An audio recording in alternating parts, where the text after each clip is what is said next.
Shred Sisters, a novel by Betsy Lerner, read by Rebecca Lowman.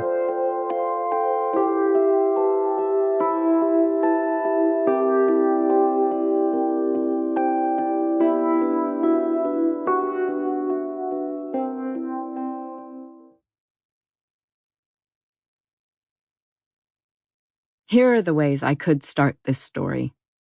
Olivia was breathtaking. For a long time, I was convinced that she was responsible for everything that went wrong. No one will love you more or hurt you more than a sister. Part 1. Do not feed the fish. 1. I was afraid to wake up my dad. He was stretched out on the couch in his den, late afternoon, his brown loafers kicked off on the shag carpet, resting on each other like rabbits. "This better be good, Amy."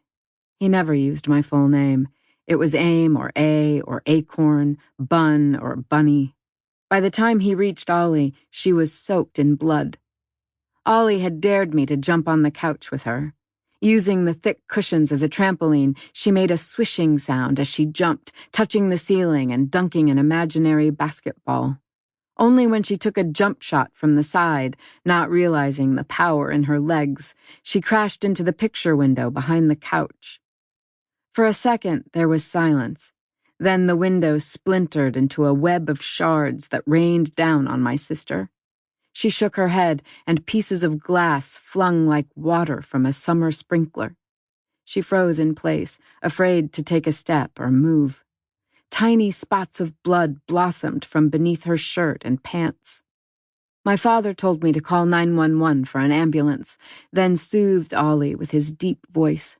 "It's going to be okay, honey. Stay still."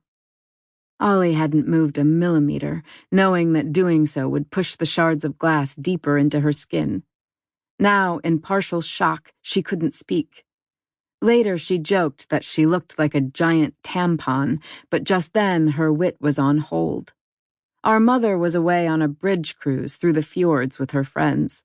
The pamphlet for the trip was on the kitchen counter with all her contact numbers, should we need to reach her.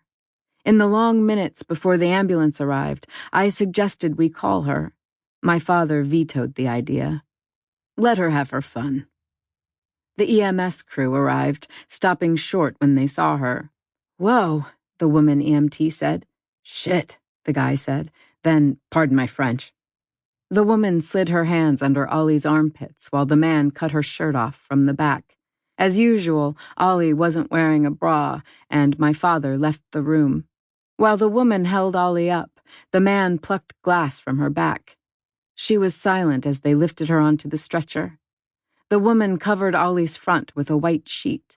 Faintly, then vividly, red slashes soaked through like hash marks.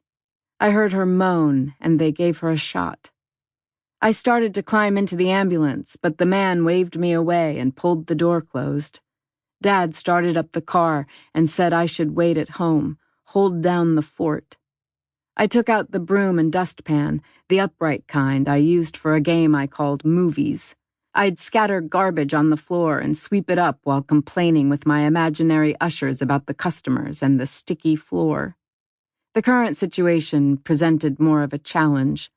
The couch and carpet were covered in shards, shavings, and glass dust. I upgraded to the vacuum.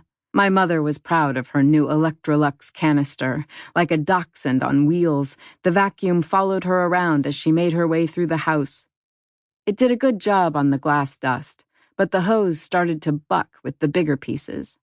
A puff of black smoke belched from the grid at the back of the vacuum, followed by the smell of burnt plastic. I called the hospital but couldn't get through. It was getting dark, and I started to panic. Here I was again, on the sideline of another crisis Ollie created, staged, and starred in. My sister was possibly bleeding to death, while my mother dealt another hand of bridge against a backdrop of majestic fjords. The brochure showed a lavish buffet, a room filled with animated card players, a sunset, and a moon. Sample complete. Ready to continue?